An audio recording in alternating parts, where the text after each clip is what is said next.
Viņa bēres jau bija sākušās, viņš vēl pat nebija iekritis plaisās. Ir 2026. gada 4. jūnijas. Kumbu leduskritums Everestā - 18,000 pēdu augstumā. Katrs gids, katra glābšanas komanda, katrs meklēšanas helikopters kalnā jau bija devušies mājās. Neviens nenāca. Viņš bija pavadījis gandrīz 40 gadus šajā kalnā, nekad neuzkāpjot augstāk par otro nometni. Pirms dažām dienām viņa darbs bija vārīt ūdeni citu cilvēku tējai. Everesta atkritumu komanda veic sezonas pēdējo savākšanas apgaitu, kad viens no viņiem paskatās augšup pa nogāzi un apstājas. Vīrietis rāpo viņa virzienā uz visām četrām, bez zābakiem, bez virvēm, bez skābekļa, gluži kā no šausmu filmas. Viņa vārds bija Hilary Dava Sherpa. Viņš nepazuda, viņu atstāja. 6 veselas dienas neviens nemeklēja vienkāršu šerpu. Tā 2026. gada pēdējais cilvēks uz Everesta tika atstāts tur mirt. Viens šerpa. Es šobrīd nevienu vārdu nesaukšu, draugi, jo man šķiet, ka mēs esam pazaudējuši šerpu kalnā. Laipni lūdzam, Extreme Edge. Man tas šķiet patiešām ironiski, ka Hilary Dava Sherpa, kura ģimene jau bija sākusi viņa bērnu rituālus, tika nosaukts Sera Edmunda Hilaryja vārdā, kurš bija pirmais cilvēks, kas uzkāpa Everesta virsotnē. Ir gandrīz neiespējami saprast, kā cilvēku var atstāt nomirt uz Everesta kalna, neapskatot pilnīgo haosu, kas valdīja 2026. gada kāpšanas sezonā. Nepāla šogad izsniedza rekordlielu 492 kāpšanas atļauju skaitu, un līdz brīdim, kad sezona oficiāli sākās, uz Everesta atradās vairāk nekā 1000 kāpēju un gidu, kas nekad iepriekš nebija noticis. Šajā sezonā valdība iekasēja vairāk nekā miljārdu rūpiju atļauju maksās. Viņi to pat publiski paziņoja, it kā būtu laimējuši loterijā. Pat laika apstākļi Nepālā šogad bija vienkārši haotiski. Marts un aprīlis, mēneši, kuriem vajadzētu būt sausākajiem gadā, atnesa pirms monsūna lietus, bet maijs, mēnesis, kad parasti sākas pirms monsūna lietus, bija sausāks nekā parasti. Daudzām ekspedīcijām nācās atlikt savus plānus. Un, lai situāciju padarītu vēl sliktāku, vienīgais ceļš, pa kuru alpīnisti varēja kāpt Everesta virsotnē, virs tā karājās milzīgs, nestabils ledus gabals, kas bija 10 stāvu ēkas lielumā un karājās tieši virs tā. Tikai dažas dienas pēc tam, kad sezona tika atklāta. Varas iestādes slēdza šo maršrutu uz vairāk nekā 2 nedēļām, kamēr viņi mēģināja atrast risinājumu, un šāda kavēšanās nozīmē, ka visi sezonas alpīnisti tiek spiesti kāpt vienā neiespējamā laika logā. Tā nu vairāk nekā 1000 alpīnistu un gidu bija iestrēguši bāzes nometnēm, tērējot savu naudu un zaudējot prātu, gaidot, kad ledus nostabilizēsies. Kad kalns beidzot atkal tika atvērts maija vidū, visa uzkrātā spriedze uzreiz izgāzās. Visi gribēja sasniegt virsotni, neievērojot drošību vai noteikumus. Un it kā situācija jau tā nebūtu bijusi pietiekami izmisīga, komanda, kas bija atbildīga par drošības kāpnēm, tieši tajā brīdī paziņoja, ka 29. maijā viņi noņems visas virves un dosies prom. Bez izņēmumiem, ja līdz tam laikam nebija sasniedzis virsotni, atlika tikai mēģināt vēlreiz nākamgad. Ekspedīcija kompānijas sāka panikot. Viņi zināja, ka jebkādā veidā jāuzved savu klientu kalnā, pirms laiks beidzas, pat ja tas nozīmē nedaudz pārkāpt noteikumus. Tās nozīmēja vai nu saspiest visus bīstamajā takā virs jūras līmeņa, vai arī zaudēt kaudzi naudas.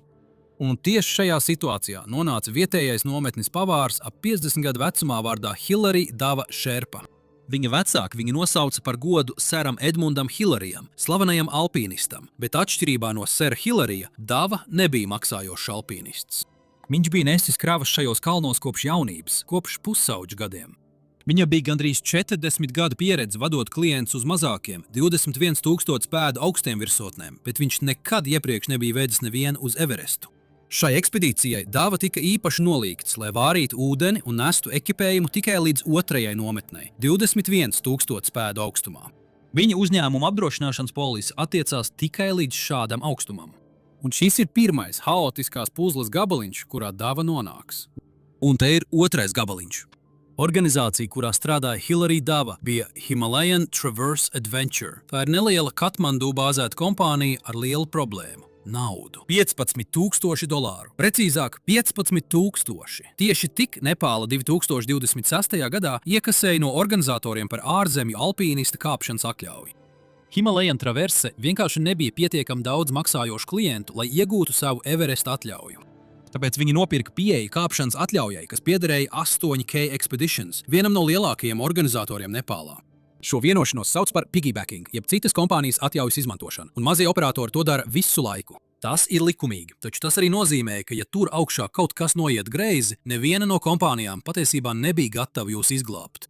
Līdz 2026. gada 27. maijam, tikai 2 dienas pirms komandas sāka novākt virves, Himalaya Traverse bija palikuši 2 ārvalstu klienti, kuri vēl nebija mēģinājuši sasniegt Everest virsotni 2026. gadā. Pirmais bija Marjušs Šmilovskis, pieredzējis poļu alpīnists. Otrais bija Kris Strāls, britu bijušais karalisko jūras kājnieku karavīrs ap 50. gadiem, kurš kāpa Everestā kā daļa no personīgas kampaņas, lai vāktu līdzekļus un pievērstu uzmanību veterānu pašnāvībām un posttraumatiskā stresa sindromam. Kris pat bija aizņēmies naudu, lai finansētu šo ekspedīciju, un viņam bija ievērojams YouTube sekotāju pulks, kas vēroja katru viņa soli kalnā. Spiediens bija liels. Taču uzņēmumam bija arī nopietns personāla trūkums. Viņiem bija tikai viens pieejams gids 2 maksājošajiem klientiem. Viņa vārds bija Angs Ferba. Viņš bija pavadījis gadus palīdzot cilvēkiem uzkāpt šajā kalnā un droši no tā nokāpt. Tagad viņiem bija 2 klienti, un matemātika nebija viņa pusē. Viens gids uz 2 kāpējiem nāves zonā vienkārši nevar darboties. Ja viens klients sabrūk, tad visus spēkus, kas ir pat vispieredzējušākajam gidam, nāks izmantot, lai tikai šo cilvēku dabūtu lejā. Un papildus tam vēl jāvada pie samaņas esošais klients lejup. Tagad iedomājieties, ja abi klienti sabrūk un pulkstenis tikšķi tikai 48 stundas. Tāpēc viņi darīja to, ko budžeta tūroperators spiediena apstākļos mēdz darīt. Viņi paskatījās apkārt, kas vēl viņiem ir pieejams kalnā, un atbilde bija puisis, kurš vārīja ūdeni 2. nometnē. Viņi palūdza Dāvu uzņemties virsotnes gida lomu, un Dāva, kurš tieši pēc šādas iespējas bija lūdzies, piekrita. Mājās Okhaldungā viņa 18 gadus vecā meita Mendo Lamo tikko bija pabeigusi noslēguma skolas eksāmenus un gatavojās sākt studijas koledžā. Viņš bija vienīgais, kurš pelnīja ģimenei. Viņam noderētu pāris $1000.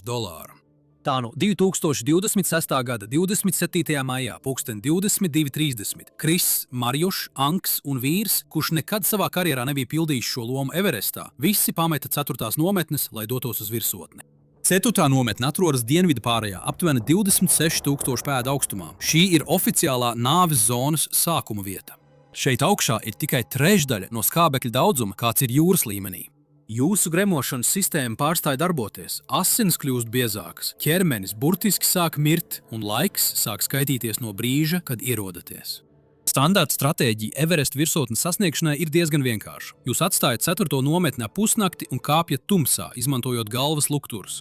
Mērķis ir sasniegt virsotni līdz pulksten 8 vai 9 no rīta. Jūs uzņemat savas fotogrāfijas un pēc tam izmantojat dienas gaismu, lai orientētos visbīstamākajās vietās kāpjot lejup, bet šī komanda nebija ierastajā stāvoklī. Kris agrāk ekspedīcijas laikā bija smagi saslims, tik smagi, ka viņam nācās lidot atpakaļ uz Katmandu ārstēties, pirms viņš atgriezās kalnā. Marjušam tika apsolīts 7 skābekļa baloni viņa virsotnes mēģinājumam, taču tās netika piegādātas. Un Dāva pirmo reizi savā karjerā atradās nāves zonā, augstumā, kurā viņš nekad nebija strādājis šajā kalnā. Šī nebija komanda, kas varētu kustēties ātri. Kad viņi sāka kāpienu augšu pa to stāvo, apledojušo nogāzi tumsā, viņi kustējās mokoši lēni. Katrs solis prasīja vairākas ielpas. Viņi bija tik lēni, ka no rīta, kad viņiem jau vajadzēja būt virsotnē un sākt kāpt lejā, viņi joprojām kāpa augšup. Kaut kur augstu kalnā, un mēs īsti nezinām, kad tieši Marjusam sāk iet greizi. Viņa papildus skābekļa aprīkojums atteica, un bez šīs mākslīgās gaisa plūsmas skābekļa trūkums nekavējoties sāka postīt viņa ķermeni. Viņam sāka tirpt rokas un kājas. Sāka veidoties apsaldējumi. Marjušs zināja, ka ja viņš turpinās kāpt augšup, viņš nekad netiks atpakaļ lejā. Tāpēc apmēram 27,700 pēdu augstumā viņš gudri pieņēma lēmumu glābt savu dzīvību un pārtrauc kāpienu. Un Dāva, pildot savu pienākumu kā gids, pagriezās un pavadīja Marjušu atpakaļ lejup pa ledu līdz salīdzinoši drošajām teltīm 4. nometnē. Bet Kris Strāls bija bijušais karalisko jūras kājnieku karavīrs. Viņa gaitām tiešsaistē sekoja tūkstošiem cilvēku. Viņš bija aizņēmies naudu, lai tur nokļūtu. Viņš negrasījās apgriezties atpakaļ. Tāpēc viņš un Angs Ferba devās augstāk nāves zonā. Rīts pienāca un pagāja. Pēcpusdiena vilkās garumā. Augstkalna alpīnismā ir gandrīz dzelžains likums. Ja tu neesi sasniedzis virsotni līdz 14:00, tad tu apgriezies un dodies lejā. Punkts. Risks palikt augstu kalnos tumsā ir pārāk liels. Bet Kris un Angs Ferba pilnībā ignorēja 14:00 termiņu un turpināja kāpt. Līdz ap 17:00 sasniedza Everesta virsotni. Sasniegt pasaules virsotni tajā laikā bija ārkārtīgi riskanti. Tajā brīdī viņi bija kāpuši nepārtraukti aptuveni 18 stundas un bija pilnīgi izsmelti.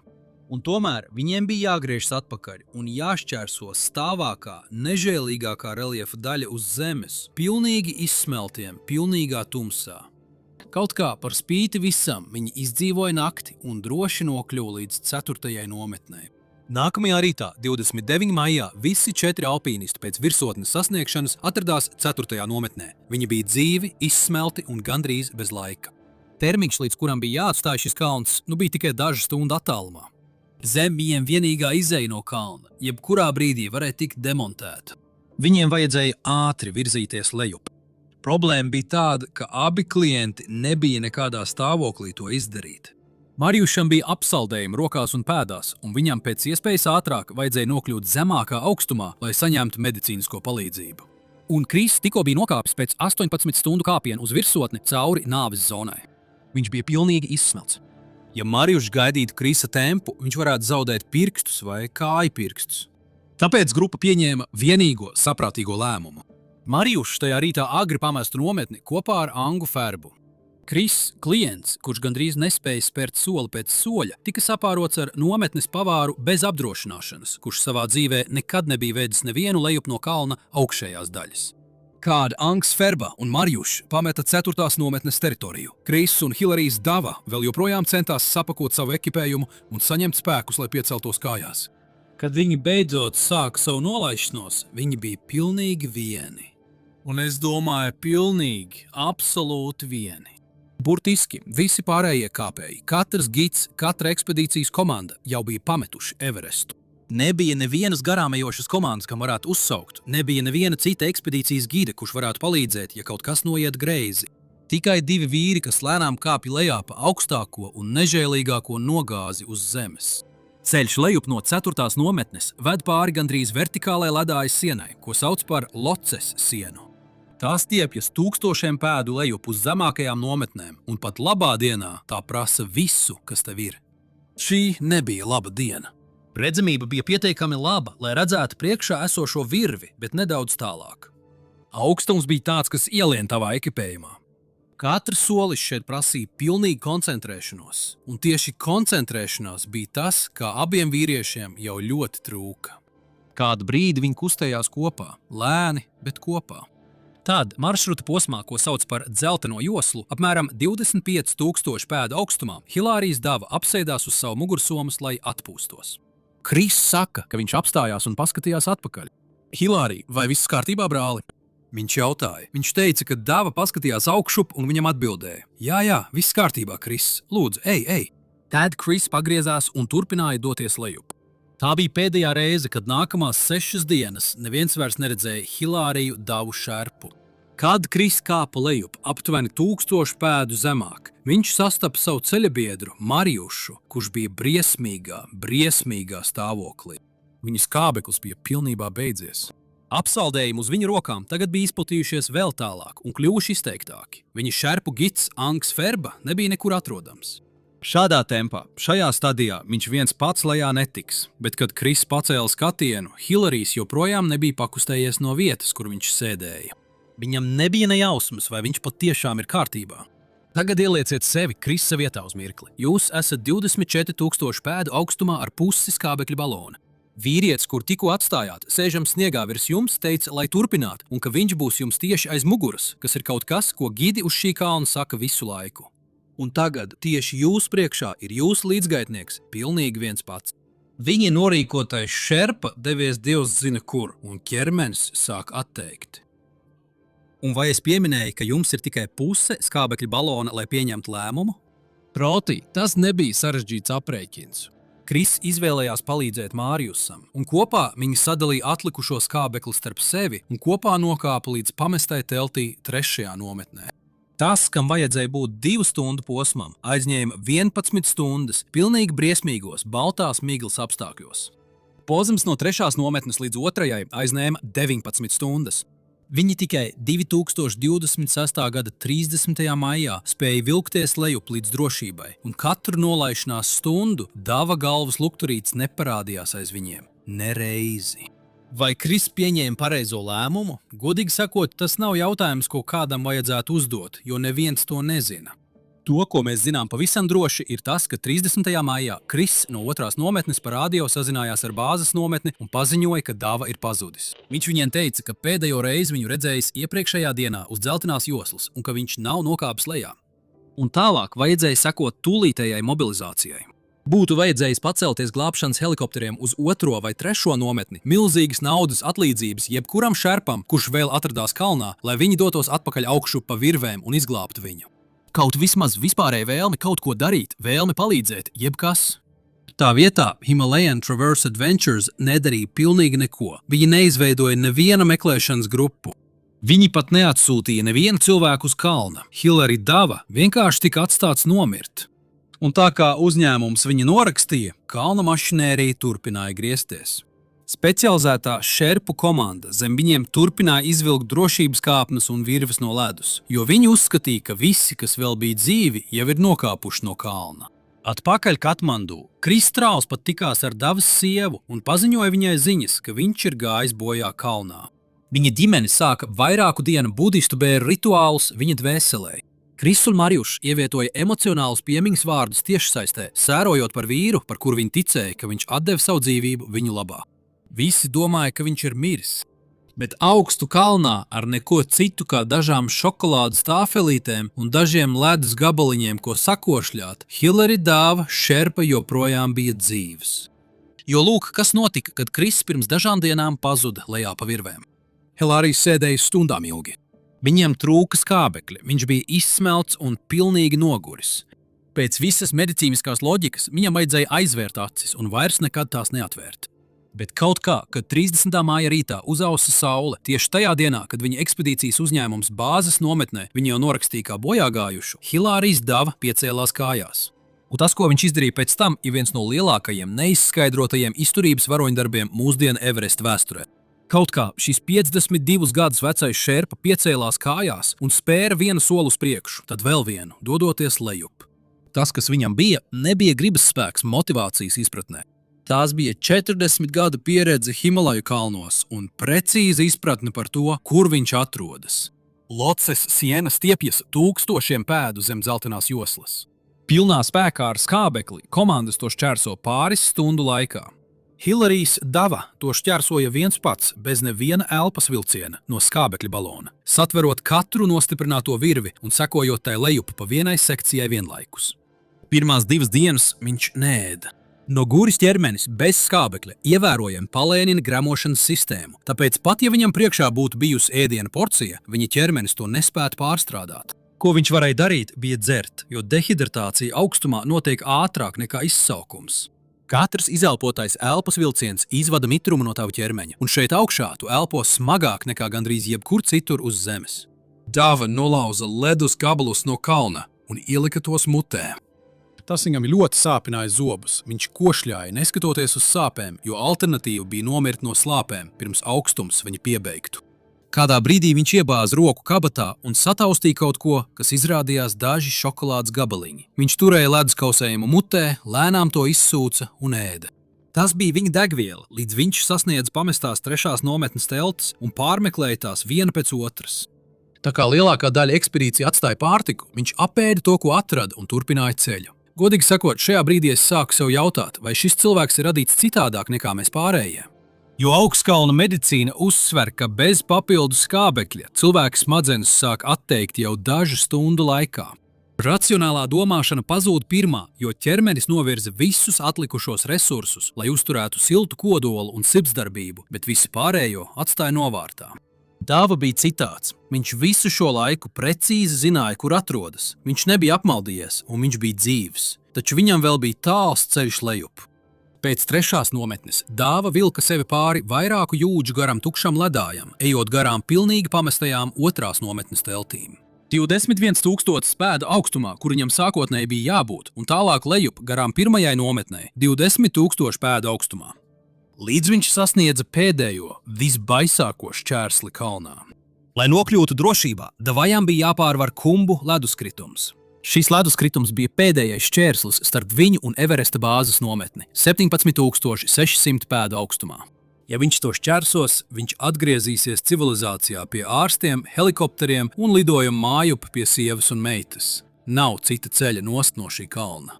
Pat parastā ekspedīcijā leduskritums jau ir viena no bīstamākajām vietām, ko šķērsot Everestā. Šī lēni kustīgā ledus upe plaisā un sabrūp bez brīdinājuma, un plaisas, kas vakar vēl nebija, var atvērties pa nakti. Vienīgais iemesls, kāpēc alpīnisti katru sezonu to šķērso droši, ir tas, ka īpaša šerpu komanda vairākas nedēļas pirms sezonas sākuma uzstāda nostiprinātas virves un alumīnija kāpnes, lai pārvarētu bīstamākās vietas. Un atceries, šīs virves un kāpnes tika burtiski noņemtas no kalna. Dava bija viens pats Everesta bīstamākā posma augšdaļā, bez jebkādas infrastruktūras, bez virvēm, bez kāpnēm, un viņam nebija cits izvēles, kā tikai doties cauri. Viņam bija jāpaļaujas tikai uz savām rokām, smagajiem zābakiem un izzūdošo muskuļu atmiņu, kāda ir cilvēkam, kurš visu mūžu pavadījis šajos kalnos. Bet bez alumīnija kāpnēm, kas savieno šīs milzīgās, bezdibenīgās plaisas, pārvietošanās pa Kumbu leduskritumu vairs nav prasmes jautājums. Tā ir krievu ruletes spēle. Jautājums nebija par to, vai kalns viņu pieveiks. Tas bija tikai laika jautājums, tāpēc nav pārsteigums, ka 2026. gada 1. jūnija rītā, kad Dava mēģināja izlavīties cauri mainīgajam ledum tieši zem pirmās nometnes, viņa kāja paslīdēja. Viņš paslīdēja un iekrita dziļā vertikālā plaisā. Tā kā šīs ledus plaisas ir veidotas kā šaurs V-burts, kritiena spēks viņu cieši iespiež apakšā esošajā sašaurinājumā. Trieciena brīdī viņš salauza augšstilba kaulu. Vēl sliktāk, viņa smagie kāpšanas zābaki pilnībā iestrēga ledus sašaurinājumā. Vienīgais veids, kā viņš fiziski varēja izraut savu salauzto ķermeni no slazda, bija izvilkt kājas, atstājot zābakus uz visiem laikiem ledū. 2 dienas, veselas 2 dienas, Dava bija iesprostots plaisas apakšā ar salauztu kāju, bez zābakiem un ledus visapkārt. Zini, augstkalnu kāpšanā ir tāda parādība, kad smadzenes piedāvā tev izēju, ka tu mirsti no skābekļa trūkuma un salsti līdz nāvei. Tā apņem tev ar viltus siltumu sajūtu un saka vienkārši aizmigt. Dava atteicās aizmigt, sēžot iespiests ledū 48 stundas, viņa pirksti un kāju pirksti kļuva melni no neatgriezeniskas apsaldēšanās. Viņa prāts noteikti bija pilnībā un tikai pie ģimenes. Viņi bija viņa ankurs. Vienā brīdī šo 2 dienu laikā kauna mirklis. Tīra, mokoša cerība izlauzās cauri ledumu, kad Dava dzirdēja smago rotora lāpstiņa dunoņu, kas atbalsojās lejā plaisā. Meklēšanas helikopters lidoja tieši virs leduskrituma. Tas bija no 8K ekspedīcijām atceries to jumta kompānija, kas vienkārši aizpildīja atļaujas dokumentus. Kad Davas izmisusī ģimene saprata, ka viņa īstie darba devēji viņi jau norakstījuši, viņi sāka klauvēt pie durvīm Katmandu, lūdzot kādu, jebkuru uzsākt meklēšanu. 8K galvenais operators vīrs vārdā Pemba Šerpa uzņēmās iniciatīvu un devās viņu meklēt 4 dienas pēc notikušā. Viņam to nelika darīt likums, bet viņš tāpat to izdarīja. Dava dzirdēja helikopteru. Viņš paskatījās uz šauro debesu strēli virs sevis, 2 reiz pacēla abas savas apsaldētās rokas un izmisīgi māja. Viņš kliedza cīnoties par savu dzīvību. Bet no gaisa plaisa izskatās tikai kā melna ēna. Pilots viņu nepamanīja, tāpēc helikoptera skaņa pamazām izzuda, atstājot Davu atkal pilnīgā, nomācošā klusumā. Lielākā daļa cilvēku tajā brīdī ļautu kalnam sevi paņemt, bet Dava nebija kā lielākā daļa cilvēku. Jo padomā par to milzīgo, nogurdinošo darbu, kas bija jāiegulda, lai vispār nonāktu līdz šim brīdim. Darbu, ko viņa apdrošināšana pat nesedza. Viņš jau bija nolaidies no dzeltenās joslas cauri dobajam klusumam 3. nometnē un tālāk garām tukšajām teltīm 2. nometnē. Visu to darot viens pats, neieelpojot nevienu elpas vilcienu ar papildu skābekli. Viņa ķermenis sāka atslēgties. Viņa prāts sāka slīdēt pretī tam pēdējam, augstajam miegam. Bet katru reizi, kad viņš gribēja padoties, viņš domāja par savu meitu. Viņš domāja par Damu, savu sievu. Viņam vajadzēja palikt dzīvam. Viņam šī alga bija vajadzīga viņa dēļ, un viņš bija gandrīz drošībā. Viņš būtībā bija paveicis neiespējamo. Viņš bija tikai dažus centimetrus no finiša līnijas. Viņš bija gandrīz mājās. Un tad, pēc 2 dienām, tajā bedrē notika neiespējamais. Atceries, Kumbu leduskritums patiesībā nav tikai statiska sasalusi ieleja. Tā ir milzīga, neticami ātri kustoša ledus upe, kas plūst lejup pa kalnu ar ātrumu līdz 3 vai 4 pēdām katru dienu. Tā kā ledājs pārvietojas pāri stāvai, robainai nogāzei, ledus izstiepjas un vardarbīgi plaisā.